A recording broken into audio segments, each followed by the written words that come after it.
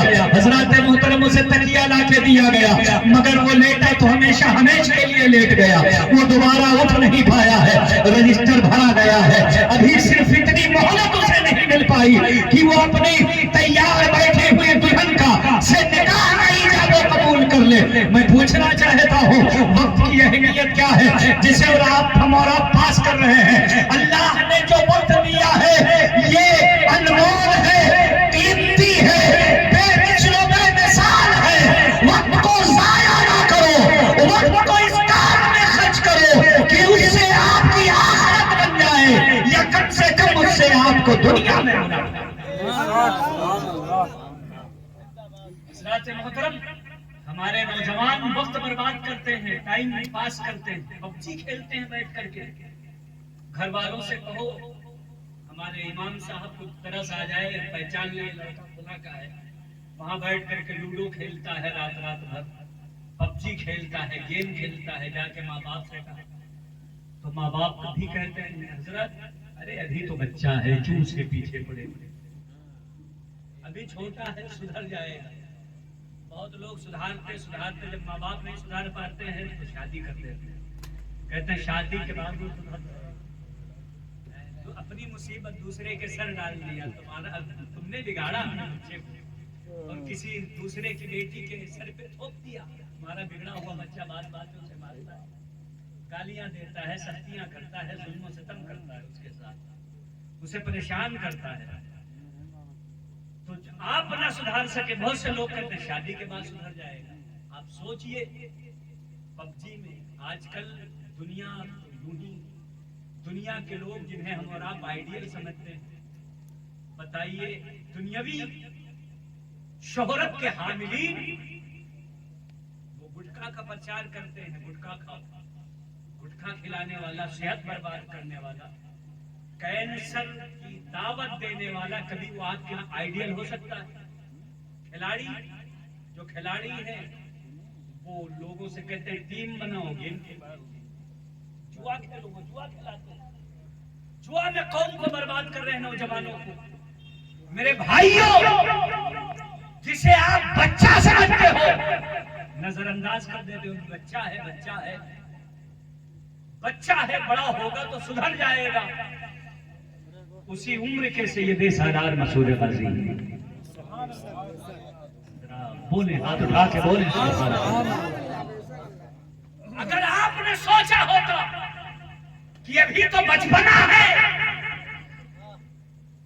تو مذہب اسلام کی اتنی عظیم عظیم فتوحات تاریخ کے اوراق میں لکھی نہ جاتی. 18 سال کی عمر پورا ہونے میں ابھی 7 دن باقی ہے، مگر آپ کے فتوحات دیکھیے، اور وہ بھی اس دور میں جس دور میں ہمارے اور آپ کے ملک میں تقریباً ہر طرف ظلم و ستم کی تاریکی چھائی ہوئی، ہر طرف کفر و شرک کا بول بالا تھا. آپ حضرت سید سالار مسعود غازی رضی اللہ تعالی عنہ سن 405 ہجری میں آپ پیدا ہوئے، سن 405 ہجری میں، اور 423 ہجری میں آپ کی شہادت ہو گئی. اس بیچ سید سالار مسعود غازی کی خدمات دیکھیں تو پورا ہندوستان چلے جاؤ، ایک ایک علاقے میں سید سالار مسعود غازی کی خدمتیں نظر آئیں. اس دور میں جس دور میں وسائل نہیں تھے، جس دور میں سواریاں نہیں تھی، جس دور میں ہوائی جہاز نہیں تھا کہ لوگ اڑ کر کے پہنچ جائیں، سید سالار مسعود غازی اجمیر شریف سے چلے دہلی میں آپ نے مذہب اسلام کا پرچم لہرایا۔ آج بھی دہلی کے لوگ سید سالار مسعود غازی کو خراج عقیدت پیش کرتے ہیں۔ آپ وہاں سے آئے، سنبھل میں آپ نے مذہب اسلام کے فتوحات کے پرچم لہرائے، آپ نے بارہ بنکی میں دین کا پرچار کیا، آپ نے سرزمین بہرائچ میں مذہب اسلام کا جھنڈا لہرایا، اور اسی کو آپ نے ہمیشہ کے لیے اپنا قیام گاہ منتخب کروایا۔ بہرائچ میں تشریف فرما ہے، مگر صرف اتنی دور ہی میں ان کی خدمات نہیں ہے، آپ نے ٹیم گٹھت کی، اپنے خدام کو پورے ہندوستان، جو پورا ہندوستان جب بٹا نہیں تھا، دیگر ممالک بھی اس میں شامل تھے، آپ نے ٹیم بنائی، آپ نے اپنے نمائندے بھیجے، کسی کو بنارس بھیجا، کسی کو کانپور بھیجا، کسی کو کہیں بھیجا۔ آج گونڈا ہے، وہ بھی حضرت سید سالار مسعود غازی کے انوار و تجلیات سے جگمگا رہا ہے۔ آپ جگہ جگہ سید سالار مسعود غازی کے خدمت کے نشان پائیں گے۔ آپ پورب سائیڈ میں بڑھتے چلے جائیں، آج بھی سید سالار مسعود غازی کے دیوانے پائے جاتے ہیں، ہر طرف سید سالار کا ڈنکا بج رہا ہے، ان کی دھوم مچی ہوئی ہے۔ آخر یہ 18 سال کا نوجوان، اس کے نام کی اتنی دھوم کیوں ہے؟ اس کے نام کا ڈنکا کیوں بج رہا ہے؟ آخر لوگ اسے کیوں یاد کر رہے ہیں؟ 1000 سال گزر گئے ہیں مگر ان کی بارگاہ میں خراج عقیدت پیش کر رہے ہیں، تو وجہ یہ ہے کہ انہوں نے جو کچھ کیا ہے وہ اپنے نام کے لیے نہیں بلکہ مذہب اسلام کے لیے کیا ہے، دین کے لیے کیا ہے، مصطفیٰ کے لیے کیا ہے، قرآن کے لیے کیا ہے، نماز کو پہنچانے کے لیے کیا ہے۔ تو جب تک دنیا میں توحید کے ماننے والے رہیں گے، سید سالار کی عظمتوں کا ڈنکا بجتا ہے۔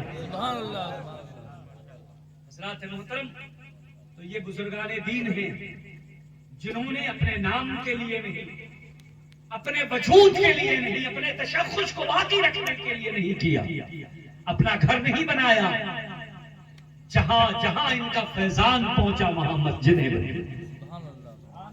ذرا سب لوگ بولیں سبحان اللہ۔ بہرائچ شریف 1018 سال ہو گیا شہید ہوئے سید سالار مسعود غازی کو، مگر آپ وہاں جائیں گے تو مسجدیں دکھیں گی، سید سالار مسعود غازی کا گھر نہیں دکھے گا۔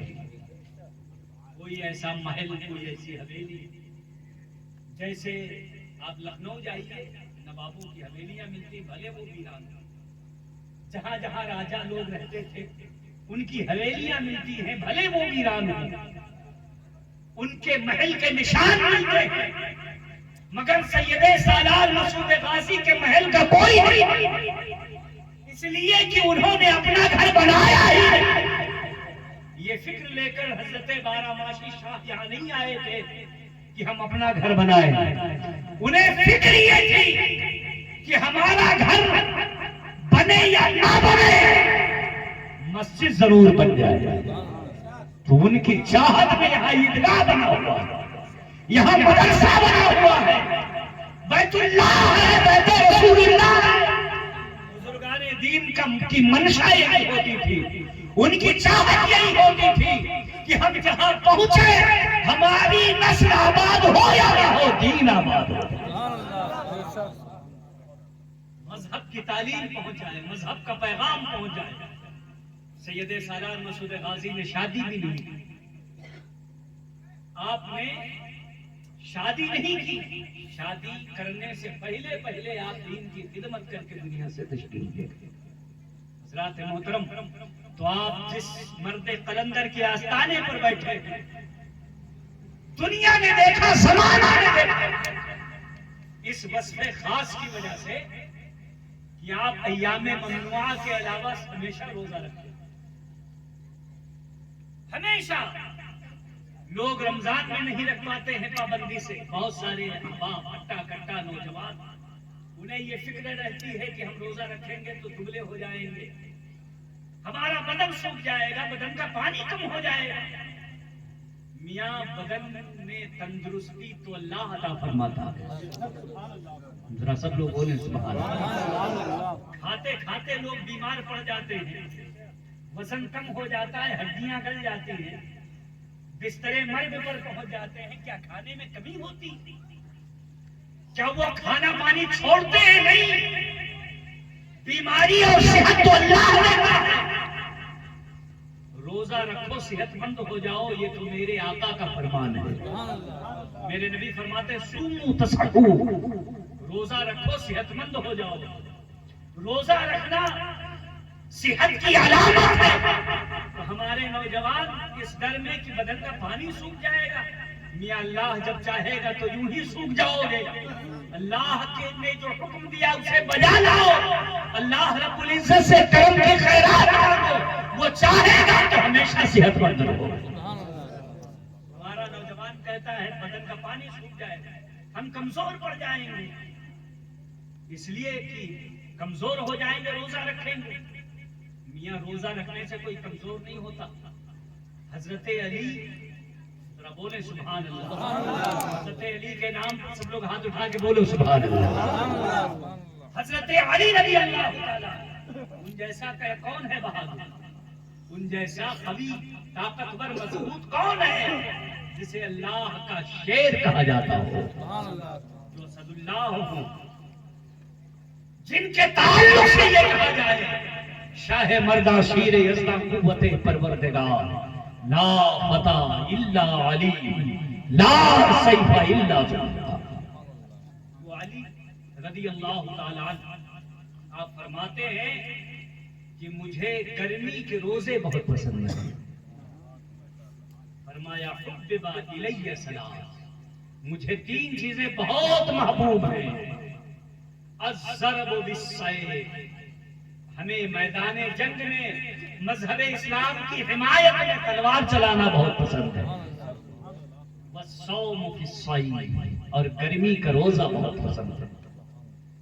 گرمی ہو, سخت گرمی پڑ رہی ہو, جیٹھ بیساکھ ہو, آپ فرماتے اس میں روزہ رکھنا حضرت علی فرماتے بہت پسند ہے. یہ نہیں فرمایا کہ جب اس میں رمضان پڑتا تبھی روزہ رکھتے ہیں, بلکہ حضرت علی کو گرمی کا روزہ اس قدر پسند تھا کہ گرمی میں آپ نوافل روزے رکھا کرتے تھے. تو اگر گرمی میں اور سخت گرمیوں میں روزہ رکھنے سے کسی کی صحت گھٹتی تو حضرت علی کی صحت گھٹ گئی ہوتی, ان کی طاقت ختم ہو جاتی, وہ ان کی بہادری ختم ہو جاتی. مگر وہ اسد اللہ شیر خدا گرمی میں روزہ رکھتے ہیں, پھر بھی دنیا انہیں شیر خدا کہتی ہے. تمام دشمن طاقتیں آدھی فوج حضرت علی کو روکنے کے لیے لگا دیتی تھی, اور حضرت علی اس بھیڑ میں جاتے تھے اور انہیں بھی فتح کر کے لوٹتے تھے. تلواریں آپ کی طرف چلتی تھی, نیزے اور برچھیاں آتی تھی, آپ کی طرف شمشیریں آتی تھی, مگر عالم یہ ہوتا تھا کہ اعلیٰ حضرت فرماتے ہیں بحر تسلیم علی میدان میں سر جھکے رہتے ہیں تلواروں کے.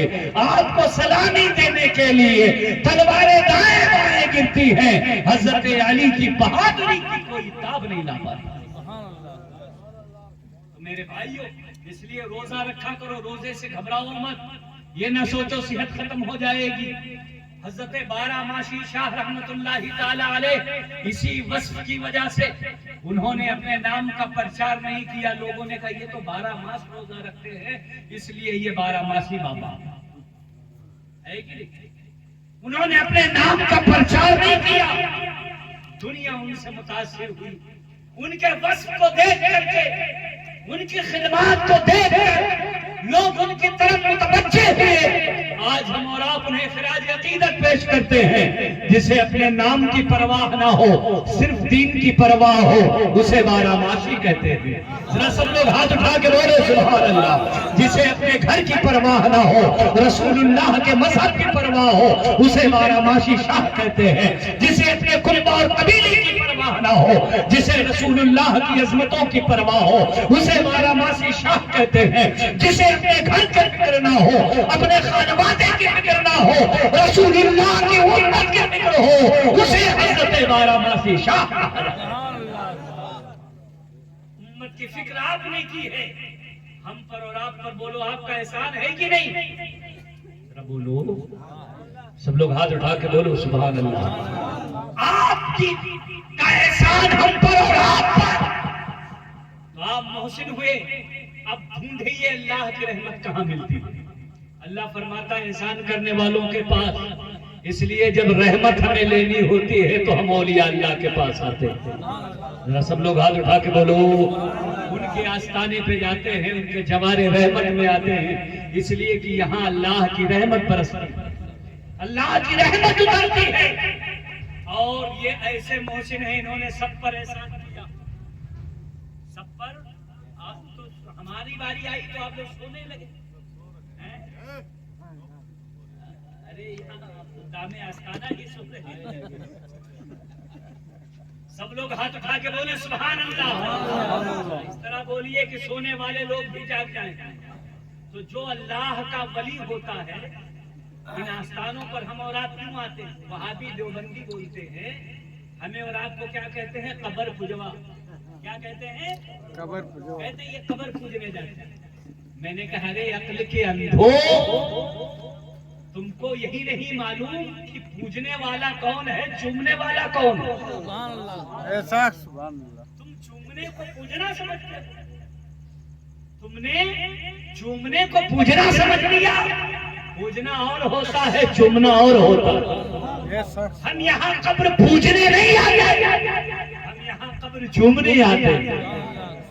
سب لوگ بولو یار، سنیے کے بولو سبحان اللہ۔ اور اس لیے آتے ہیں کہ یہاں اللہ کی رحمت اترتی ہے۔ قرآن نے کہا ان رحمت اللہ قریب من المحسنین، اللہ کی رحمت احسان کرنے والوں کے پاس ہے۔ ہم نے دیکھا کہ اولیاء اللہ وہ ہمارے اور آپ کے محسن ہیں، احسان کرنے والے ہیں، تو اللہ کی رحمت ان کے قریب میں ہے، ان کے پاس ہے، ان کے آستانے پر ہے۔ ہم پہنچے، آپ پہنچے، نیکوکار پہنچے، بدکار پہنچے، عبد الرحمان پہنچے، اور یہ جیسے بہت سارے لوگ پہنچے، مگر یہاں اللہ کی رحمت برستی ہے۔ اللہ کے ولیوں کے آستانے پر رحمت اترتی ہے تو یہاں چہرہ نہیں دیکھا جاتا، نام نہیں دیکھا جاتا، شکل نہیں دیکھا جاتا، نقشہ نہیں دیکھا جاتا، قبیلہ نہیں دیکھا جاتا، کنبہ نہیں دیکھا جاتا، بلکہ یہ دیکھا جاتا ہے آیا کہاں ہے، آنے والا کون ہے، یہ نہیں دیکھا جاتا، کہاں آیا ہے یہ دیکھا جاتا ہے۔ جو یہاں پہنچتا ہے تو عالم یہ ہوتا ہے کہ برستا نہیں دیکھ کر ابر رحمت، بدوں پر بھی برسانے والے، برستی ہے تو نیکوں کو بھی ملتی ہے، بدوں کو بھی ملتی ہے، رحمت برستی ہے۔ یہاں کی خاک میں رحمت ہوتی ہے، یہاں کے پانی میں رحمت ہے، یہاں کی گھاس میں رحمت ہے، یہاں کی فضا میں رحمت ہے، یہاں کے شب و روز میں رحمت ہے۔ آدمی یہاں سے پانی بھر کے لے جاتا ہے، وہاں بھی کہتا ہے شرک کر دیا، یہ پانی بھرتا گھومتا ہے۔ میں نے کہا اللہ کے ولی کے آستانے کا پانی ہے، یہ پانی رحمت والا پانی ہے، اس لیے غازی کے مزار سے لاؤ تو کوڑ ٹھیک ہو جائے، سفید کاٹ ٹھیک ہو جائے، بیماروں کو پلاؤ تو اچھا ہو جائے، اور دنیا کہے نہ ہو آرام جس بیمار کو، سارے زمانے سے اٹھا لے جائے تھوڑی خاک ان کے آستانے۔ نعرہ تکبیر، نعرہ تکبیر، نعرہ رسالت، سرکار سے بارہماسی شاہ، نعرہ تکبیر۔ تو یہ اللہ والوں کے آستانے پر ہم اور آپ اس لیے آتے ہیں تاکہ اللہ کی رحمت ملے۔ بولو سمجھ میں آیا کہ نہیں؟ اب کوئی وہابی دیوبندی آپ کو روک کے کہے مزار پر کیوں جاتے ہو، تو اس سے کہو تمہیں معلوم نہیں اللہ فرماتا ہے ان رحمت اللہ قریب من المحسنین، اللہ کی رحمت احسان کرنے والوں کے قریب ہے، ہم وہاں اللہ کی رحمت لینے جا رہے ہیں۔ ہاتھ اٹھا کے بولو سبحان اللہ۔ اہل عرب کا بھی یہی عقیدہ اور طریقہ رہا ہے شروع سے، یہ کہتے ہیں اچھا اللہ کی رحمت لینا ہے تو مسجد میں جاؤ، یقیناً وہاں بھی اللہ کی رحمت ملتی ہے، مگر رحمت ہم لوگوں کو واسطے اور وسیلے سے ملتی ہے، واسطے اور وسیلے سے ملتی ہے۔ میاں مسجد بھی تو غیر اللہ ہے، اس کے واسطے یا وسیلے سے آپ کو رحمت ملی، مسجد بھی تو غیر اللہ ہے۔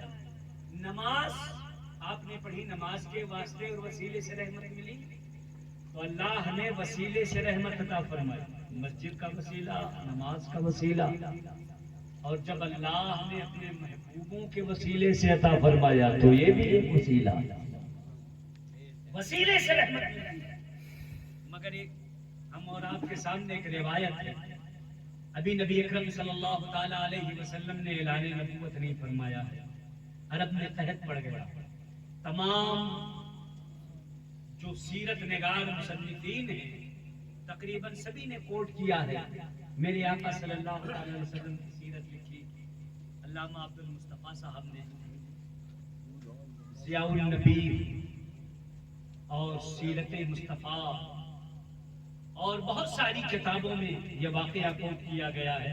حضور صلی اللہ تعالی علیہ وسلم کی عمر شریف ابھی 18-20 سال کی ہے، آپ نے اعلان نبوت نہیں فرمایا ہے، مکہ اور اس کے اطراف میں قحط پڑ گیا، اہل عرب آئے کعبہ شریف کے قریب کہ چلو دعا کیا جائے تاکہ آسمان سے بارش ہو جائے۔ اس وقت کعبہ کے متولی جناب ابو طالب ہیں، ان کے پاس کعبہ کی چابی ہے، وہی تولیت پائے ہوئے ہیں، متولی وہی ہیں، تو ان لوگوں نے کہا کہ چلو کعبہ کے متولی کو بلا لیا جائے۔ وہ لوگ آئے، اپنے آپ ڈائریکٹ کعبے میں نہیں گئے کہ کعبہ میں، کعبہ سے بڑا کون گھر ہے، کون سی عبادت گاہ ہے، وہاں ایک نیکی کا ثواب 1,00,000 گنا ہے کہ نہیں؟ بیت اللہ پہلا گھر ابن اولا بیتن کا شرط جسے حاصل ہے، مگر اہل عرب بغیر واسطہ اور بغیر وسیلہ کے کعبے میں بھی نہیں گھسے، کھڑے ہیں وہاں پہ، کہا کعبہ کے متولی کو بلاؤ۔ کعبہ کے متولی کو بلایا گیا تو انہوں نے ہمارے اور آپ کے پیارے آقا کو بلایا، ذرا ہاتھ اٹھا کے بولے سبحان اللہ۔ اتنے نورانی چہرے والے ہیں، یہ دعا کریں تو آسمان سے بارش ہوگی۔ میرے آقا نے ابھی اعلان نہیں فرمایا ہے، مگر حبیب خدا، بولے بولے حبیب خدا، بہرحال حبیب خدا ہے۔ اللہ اپنے محبوب کے صدقے میں بارش اتارتا ہے، میرے آقا آتے ہیں، ہاتھ اٹھاتے ہیں، دعا کرنا شروع کرتے ہیں، دعا کر رہے ہیں، آسمان سے بارش ہو رہی ہے۔ جناب ابو طالب نے ایک نعت لکھی، نعت کا ایک شعر انہوں نے اسی وقت یہ لکھا تھا، وَأَبْيَضُ يُسْتَسْقِي الْغَمَامُ بِوَجْهِهِ سِمَالُ الْيَتَامَى وَعِصْمَةٌ لِلْأَرَامِلِ۔ اس نعت کا ایک شعر ہے، وَأَبْيَضُ، کہا حضور کے بارے میں کہ یہ اتنے خوبصورت ہیں، ذرا بولے سبحان اللہ، وَأَبْيَضُ، یہ اتنے خوبصورت ہیں، يُسْتَسْقِي الْغَمَامُ بِوَجْهِهِ، آج زمین بارش سے سیراب نہیں ہو رہی ہے بلکہ بارش مصطفیٰ جان رحمت کے چہرے سے سیرابی ہے۔ يُسْتَسْقِي الْغَمَامُ بِوَجْهِهِ سمال الیتامہ، یتیموں کے والی ہیں، وعصمۃ للارامل، اور بیواؤں کے ہمدرد ہیں۔ یہ میرے آقا صلی اللہ تعالی علیہ وسلم کی صفت ہے۔ ابھی آپ نے اعلان نبوت نہیں فرمایا ہے، مگر یہ صفت آپ کا عام ہے، لوگ آپ کی صفت سے آپ کو پہچانتے ہیں، آپ کو صادق کہتے ہیں، آپ کو صادق الوعد کہتے ہیں، آپ کو امین کہتے ہیں۔ میرے آقا کی صفتیں مشہور ہیں، لوگ آپ کو امانت دار کہتے ہیں، سچا کہتے ہیں۔ اور اس نعت میں کہا گیا کہ میرے آقا کی صفت بیان کی گئی، سمال الیتامہ، یتیموں کے والی ہیں، وعصمۃ للارامل، اور بیواؤں کے ہمدرد۔ حضرات محترم، یہ حضور کی صفت ہے، تو میرے آقا وہاں دعا کر رہے ہیں۔ میں نے یہ روایت اس لیے کوٹ کی ہے کہ ان وہابیوں دیوبندیوں سے کہو کہ حضور کو چھوڑ کر اہل عرب تو کعبہ میں نہیں جاتے، تم اللہ والوں کو چھوڑ کر مسجد میں جانے کی بات کرتے ہو، میاں وسیلہ چاہتے ہو، رحمت چاہتے ہو، وصل مولا چاہتے ہو تو وسیلہ ڈھونڈ لو، بے وسیلہ نجدیو ہرگز خدا ملتا۔ لینا پڑے گا۔ آخری بات میں عرض کر دوں، وقت بہت زیادہ ہو گیا، میں نے سوچا تھا کہ تقریر کروں گا، بہت ساری باتیں آپ کے سامنے رکھوں گا، مگر میرا آپ لوگ وقت جب ملا تو آپ لوگ بیدار نہیں رہے، بہت سارے احباب چلے گئے، مگر میں چند باتیں اس امید پر بتائی ہے کہ آپ لوگ اپنے دلوں میں محفوظ رکھیں گے، انشاءاللہ اسے یاد رکھیں گے۔ تو حضور صلی اللہ علیہ وسلم کا وسیلہ اہل عرب نے اس زمانے میں لیا، ہم اور آپ وسیلہ والے ہیں، رحمت الہی ڈھونڈنا ہوتا ہے تو وسیلہ لیتے ہیں۔ اے علاقے کے لوگوں، تمہیں رحمت ڈھونڈنی ہو تو حضرت بارہماشی شاہ کے آستانے پہ آؤ، ان کے آستانے پہ پہنچو، یہاں آؤ، یہاں پہنچو گے تمہارا دامن بھر جائے گا، تمہاری جھولی بھر جائے گی، تمہارا کشکول بھر جائے گا، جو مانگو گے اللہ وہ عطا فرما دے گا، اس لیے کہ برستا نہیں دیکھ کر ابر رحمت، بدوں پر بھی برسا دے برسا دے۔ یہ میں نے روایت پڑھی، حضور کی صفت پڑھ دی ہے، 2 منٹ آپ اور برداشت کریں۔ حضور کی صفت سمال الیتامی، یتیموں کے والد، یتیم جس کا کوئی نہ ہو، ماں باپ نہ ہو، اسے یتیم کہا جاتا ہے۔ آج ہمارے معاشرے میں ایسے بچوں کو نظر انداز کیا جاتا ہے۔ ہماری مائیں بہنیں جن بچوں کی مائیں انتقال کر جاتی ہیں انہیں حقارت کی نظر سے دیکھتے۔ آپ اپنے 10 بچوں کو پیار دیتی ہیں، اپنے بہن بھائیوں کو پیار دیتی ہیں، تو اسی میں ایک یتیم کو بھی شامل کریں۔ ذرا ہاتھ اٹھا کے سب لوگ بولے سبحان اللہ۔ یتیم بچوں سے ہمدردی کریں، ان کے سر پر ہاتھ پھیریں، خاص طور پر وہ ہماری مائیں اور بہنیں جنہیں موقع ملتا ہے وہ یتیم بچوں کی پرورش کا۔ کسی بچے کی ماں کا انتقال ہو گیا، آپ اگر اس کے ماں کے درجے میں ماں بن کر پہنچتی ہیں تو آپ دوہرا سلوک نہ کریں، آپ یہ سوچیں کہ ہمارا جو اپنا سگا بچہ ہے وہ ہمارے کام آئے گا۔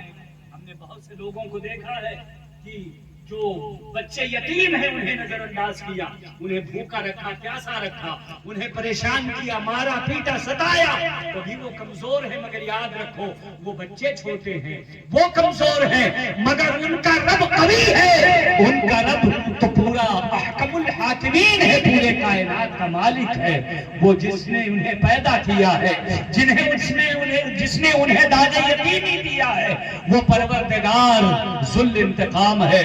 آپ ان پر رحم کریں گے، اللہ رب العزت اپنے بندوں کا امتحان لیتا ہے، ایسے بندوں کو دنیا میں بھیج کر کے اگر یتیم بچہ کوئی ملے تو آپ اس کے سر پہ شفقت کا ہاتھ رکھیں۔ حضور صلی اللہ تعالی علیہ وسلم کی یہ عادت مبارکہ تھی، یہ سنت مبارکہ ہے، یہ ہمارے اولیاء کرام اور اسلاف کی زندگی رہی ہے کہ اگر وہ کمزور یتیم بچوں کو دیکھتے تھے جن کا کوئی نہیں ہوتا تھا اس کے مصطفیٰ ہوتے تھے، جس کا کوئی نہیں ہوتا تھا اس کے اولیاء ہوتے تھے، ان پر شفقت کا ہاتھ رکھتے تھے، انہیں سہارا دیتے تھے۔ اس لیے اگر کوئی بچہ یتیم ہو جائے، خاص طور پر ہماری مائیں بہنیں دوہرا سلوک نہ کریں۔ ہم نے دیکھا ہے اپنے بچوں کو بڑا اچھا کھلایا، بڑے لاڈ پیار سے پالا، مگر جب بڑے ہوئے وہ بہویں آئیں تو انہوں نے تعلق ختم کر لیا۔ کوئی بچہ آپ کے ساتھ قبر میں سونے نہیں جائے گا، آپ کا چاہے جتنا سگا بچہ ہو قبر میں آپ کو تنہا جانا ہے، آپ کے اعمال اور کرتوت ساتھ میں جائیں گے۔ کوئی بہو آپ کو سر پر بٹھال کر نہیں رکھے گی۔ آپ نے اگر اپنے بچے کو پالا ہے، ساتھ میں یتیم بچے کو پال لیا، میرا احسان کہتا ہے اپنا بچہ کام آئے نہ آئے، وہ بچہ بڑا ہوگا تو احسان مند ہوگا، احسان مانے گا۔